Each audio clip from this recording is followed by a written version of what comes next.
रे ओरी तारा ओरी रे तारा बैठे बारा रे नेतिया अरे निकाला नाया पनाए समाधि अपनी हो पुतरिया अरे कोई से में निकालिए समाधि अपनी हो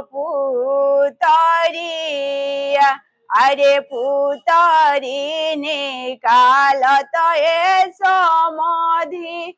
फाटिला हो कले जावा अरे काई तुहकी अवलय समाधि काई तुह पियावल अरे कावाना हारा फवाए समाधि छुपवल अपने पुतरिया अरे खौए की अवनीय समाधि दूधावा हो पियावनी अरे बेटा से अधिक ये समाधि बेटी के हो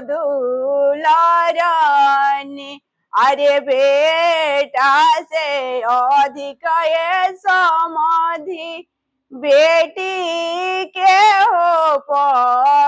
पढ़वानी अरे बेटी आने कालत ये समाधि फाटिला हो कले जावा अरे पुतरी देखत ये लगावा गिरले मोरू हो छई